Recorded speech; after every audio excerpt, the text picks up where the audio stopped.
যোৱাকালি গোসাইগাঁও প্ৰশাসনে দেৱীৰ বিদায় অনুষ্ঠানত প্ৰতিমা বিসৰ্জনৰ সময়ত হিন্দু ধৰ্মাৱলম্বীৰ যি আধ্যাত্মিক ভাৱ আৰু ভাৱনাৰে দেৱী মাক বিসৰ্জন দিয়া হয়, সেই বিসৰ্জন দিয়া সকলো প্ৰক্ৰিয়া কোভিডৰ দোহাই দি যি এক আচৰণ কৰিলে, যি কাৰ্য সম্পাদন কৰিলে,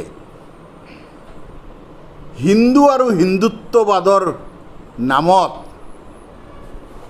ডিঙিৰ শিৰ ফুলাই থকা হিমন্ত বিশ্ব শৰ্মাৰ চৰকাৰখনৰ শাসনকালত কোনোদিনে নোহোৱা নোপুজা ঘটনা সংঘটিত হ'ল।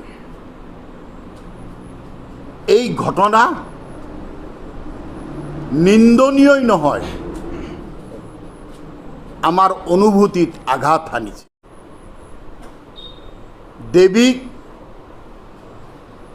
ষষ্ঠীত বেদীত প্ৰতিষ্ঠা কৰি দশমীৰ দিনাখন আনুষ্ঠানিকভাৱে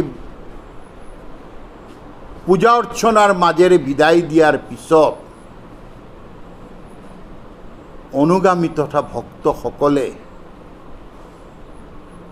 এক পৰম্পৰাগত নিয়মৰ মাজেৰে মাক বছৰটোৰ বাবে বিদায় দিয়ে। কিন্তু যোৱাকালি গোসাইগাঁৱত প্ৰতিমা বিসৰ্জনৰ নামত যি কাৰ্য সংঘটিত হ'ল, সি সঁচাকৈ দুৰ্ভাগ্যজনক আৰু ই আমাৰ ধাৰ্মিক চেতনাত আঘাত হানিছে। দেৱী মাক বিসৰ্জন দিবলৈ গ'লে পানীত নমোৱাৰ পিছত এটা পৰম্পৰা আছে, মাক 7 বাৰ প্ৰদক্ষিণ কৰা হয় আৰু সেই সময়ত ধূপ ধূনা আৰতিৰে মাক বিদায় দিয়া হয় আৰু মহিলাসকলে আনুষ্ঠানিকভাৱে সেন্দুৰৰ খেলা খেলে। মাকো দিয়ে সেন্দুৰ আৰু সেই সেন্দুৰ নিজৰ শিৰত দি সনাতন ধৰ্মৰ এই গৌৰৱোজ্জ্বল মুহূৰ্তটোকো পালন কৰে। নাজানো কাৰ প্ৰৰোচনাত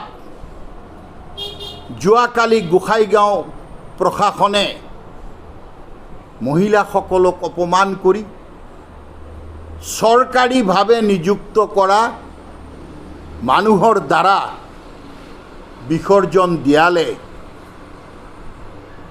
আৰু সেই সময়ত ন্যূনতম যিটো ধৰ্মীয়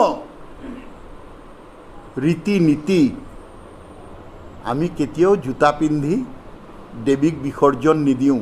আমি এনে হঠকাৰী, স্বৈৰাচাৰী আৰু এনে ধৰ্মবিৰোধী কাৰ্যকলাপক তীব্ৰভাৱে নিন্দা কৰিছোঁ, ধিক্কাৰ দিছোঁ আৰু আধ্যাত্মিক ধ্যান ধাৰণা বহিৰ্ভূতভাৱে জিলা প্ৰশাসনে যি কাম কৰিলে তাৰ এক উচিত তদন্ত হ'ব লাগে বুলি আমি দাবী জনাইছোঁ। অনুৰাগীৰ ওচৰত নিঃস্বাৰ্থভাৱে প্ৰশাসনে ক্ষমা বিচৰা উচিত।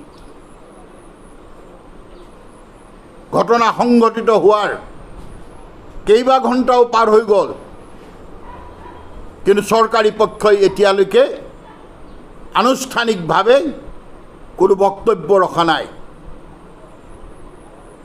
আৰু তাৰ বিৰুদ্ধে আজি যি গোসাইগাঁৱত প্ৰতিবাদ হৈছে, আমি সেই প্ৰতিবাদক